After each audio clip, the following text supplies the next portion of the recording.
Second dude we want to talk about, Antonio Johnson. So they got him listed as a 6'3", 195 pounds junior. He's number 27 at Texas A&M. So this season he has 71 tackles, 1 sack, 3 forced fumbles, and 1 PBU.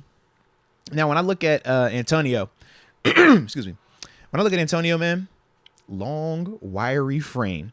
Think he has really good speed and really good quickness. His positional flexibility I enjoy as well. But when we talked Brian, how we was like with Brian, man, I think he's really more free safety and nickel, but you could play him as a strong. I think with Antonio, he's strong safety and nickel corner. You know what I mean? Like, and the big difference is just this. That free safety position, you're thinking a guy that can go sideline to sideline, middle of the field, Earl Thomas types, right? Your Ed Reed types, those guys who could just erase everything. When I think of strong safety, you think box guys, right? Yeah. Troy, I thought you were going to say linebacker. Cam. Yeah. Troy and Cam, right? They played that thing at times like linebackers. Like, that's the approach with it. You know what I mean? So he gives me more of that vibe than free safety vibes. He's a very physical player. Super willing participant when you're talking about playing against the run. He's not shying away or turning down any type of contact. And I think that he's very comfortable when you're talking about watching him in coverage. Even when he's playing off coverage, his read and reaction, I think, is really good. When you talk about how he'll drive on a slant route, he'll drive on in-breaking routes.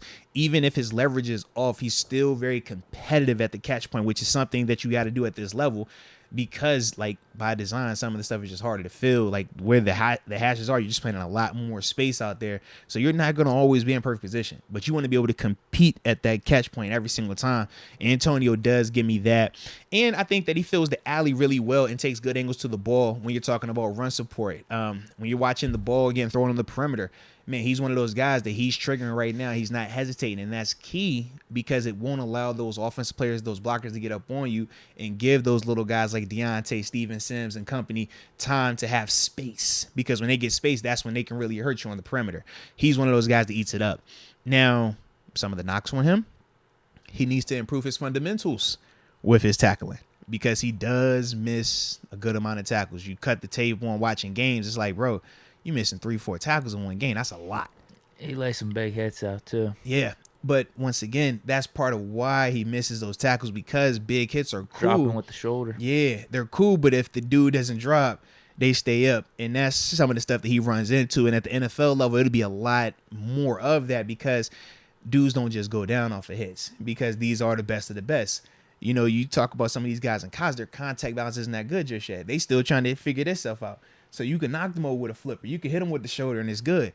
At the NFL level, though, you really got to wrap these dudes. And this dude ain't drive. built like a John He's Lynch not. or like a Brian Dawkins or anything. Not at all, bro. Not at all. So that was one of the things that I thought when I first looked at him. I also feel like he can cover in the slot, but it's not like I'm not talking high-end slot receivers, though. I'm not talking the elite tier freaky athlete tight ends. I think that if you're just like your run-of-the-mill slots and tight ends, I think he's fine against those like guys. Like an Edmonds. Like we had Terrell Edmonds on a dude. You trust him enough. Yeah, I trust him enough, but I don't love him if this is Kelsey. I don't love him if this is I'm trying to think of some slot guys. Man, now I'm drawing a blank on the top slot dudes. But you catch what I'm saying. Or matter of fact, yeah, if they put Edelman or if they put Speed in the slot. Like, say, at times we put George Pickens in the slot. I don't feel comfortable with him right there. Like, that's some of the stuff, you know what I mean? Like I said, that potentially could run up some issues. And also because of his lack of size and strength, like we talked about, just a similar question. You're a box player, strong safety, nickel corner type. Can you hold up in that box at the NFL level? Because the way teams look at it is like this. If you're going to play small ball and have him be your nickel, you're essentially saying he's your third linebacker. So if I'm on offense, I want to see if he can tackle like a linebacker. I want to see if he's going to take on a puller. I want to see if we put the bunch in front of him, can he handle the point and still disrupt something?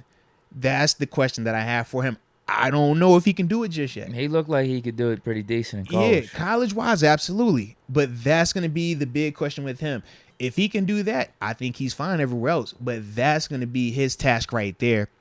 And I just think that the other, I would say, it's not a knock once again, but if I'm just saying part of the reasons why we'd, potentially put it as a concern or a weakness, I just think that he aligns more as a play in and play out player like a Edmonds versus a splash player. Like when you think Minka, when you talk, Tyrann Mathieu types. It shows up in his stats. Yeah, he doesn't really have any of that splash. Yeah, he don't give me splash, but he's a consistent player. So with that, we just have to understand what we're getting. Different type of player than a Brian Branch. Different type of player.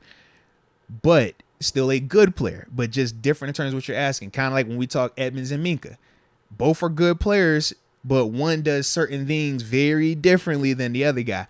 And when I look at Antonio Johnson, he just falls in that other category as a true strong safety type. Yeah, I thought whenever I was looking at his game a little bit, he moves like Ed Reed. Yeah. If that makes sense. He's got a very fluid movement about him. Super smooth. Yeah, he's taller than Ed Reed. So if I had to comp him, I would comp him to Edmonds. I don't think he's as brolic as Edmonds. But Edmonds to me is like way buffer. I think he's a more fluid, like Terrell Edmonds coming out in a way. Maybe bigger hitter. I don't know, but I like his game a little bit, but it's not as polished up as Brian Branch. But you're right, they're different safeties. Yeah. Branch is a free safety. This is a strong safety. I think he moves smoother in coverage than Edmonds. I think Edmonds is better in the box versus the run, though. When I think Edmonds versus Antonio Johnson. Okay. Yeah, because they're Edmonds. I like Edmonds more in the run. I like Antonio more in coverage. When I look at those two, I think because like what you talking about, he's just smoother. Exactly. Yeah, he's way more fluid, way more smooth in his back pedal, way more comfortable just playing in space. Whereas with Edmonds to me, he looks like an ultra athletic linebacker when he's in coverage.